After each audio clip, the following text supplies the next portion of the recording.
Mga ka-option, nagpapatuloy ang pakikipagdigmaan namin ni Boss D. Wala. Umuwi na sa bahay nila. Nagkaroon naman ng matinding bakbakan sa Expy Lane to Mods laban kay Asong Ulo. Nagpalit ang nuke, sabay naglabas din ng apoy si Tamod sa katawan na may kasamang vengeance at binugahan siya ng video dama ni Lucas.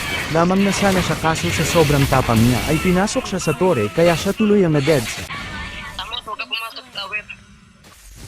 Dinadive ni Tamos, tumatapang eh. Sabay nagpaliwanag sa amin, pababa na kami ni Zetian dahil may magaganap na turtle fights, at nagsabi ako na unahin muna ang hero bago si Turtle. Nagrambolan kami sa harap ng Turtle, at habang nangyayari yun si Mia naman ay nag-cancel, sabay nagpaulan ng Arrow of Eclipse at nagpalitan sila ng putok baril laban sa pana. Natalo ang Dark System na si Mia, samantala napatay namin si Bel Eric at yung Asong Ulo.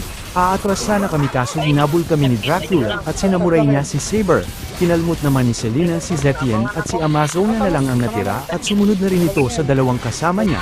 Dumating si Tamods para ipaghiganti kami, nag-apoy ang buong katawan niya dahil sa galit at pinaslang niya si Selena pagkatapos hinabol niya si Dracula na tumatakbo. Sa kasamaang palad nakatakas ito sa tulong ng dalawang kasama niya. Pagkabuhay naman ni Amazona, agad itong sumakay ng Clinton Crown ni Goku, umaasang aabutan pa namin si Tamods. May assist ka? Ay wala. Taras ka sa akin Tamos. May hila ko. Kasamaang palad, hindi namin siya naabutan ng buhay. Ganun pa man, pumalagperin kami ni Zetian laban sa nagwawalang Asong Ulol. Habang busy kami sa baba, gumawa naman ng play ang Dark System na namin pinaligin na si Clint ng harapan at naputukan siya sa mukha. Sinaluko naman ang video dama ni Asong Ulol. Pagkatapos ay nagpakawala si Zetian ng missile galing sa Iran. Tinamaan ang mga kalaban kaso wala man lang namatay sa kanila, sabay binato pa ako ng tayi ni Selena. Napatay ni Boss D ang dalawa sa kanila. Sige, simulan mo na. Dito kayo ba? Ang nabawala. Bumalik si Selena para magpakamatay. Kaya natin to. Huwag mo ako.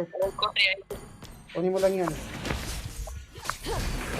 Nagrereklamo sa amin yung Dark System na Dito ako, magbabantay ako.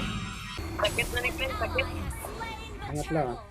Pagkakuha ng Turtle ay humingi ng saklolo si Mia sa amin. Hindi tayo. Padalaw ako, padalaw. Tingnan, akit ako dyan. Pag na-clear na to, akit kami.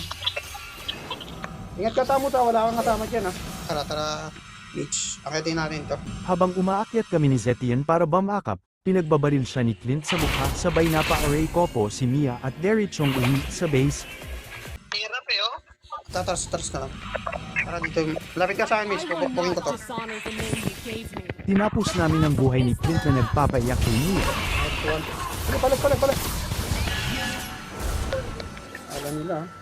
Samantala sa botlane si Tamods humihingi na rin ng tulong dahil dinadalawa na siya ni Bel Eric at Asong Ulo. Hindi ako bumaba dahil sinabihan ko ang Dark System na mag-push. Tinamaan naman si Tamods ng tayo ni Selena, sabay kinalmot at agad nag-vengeance ito. Nagpakawala naman ng missile si Zetian galing sa Iran, kaya hindi nagtagumpay ang masamang balak ng dalawa. Ay ito, push na natin yan, Mia. Push mo yan. Dito ako. Tara, push natin. Push.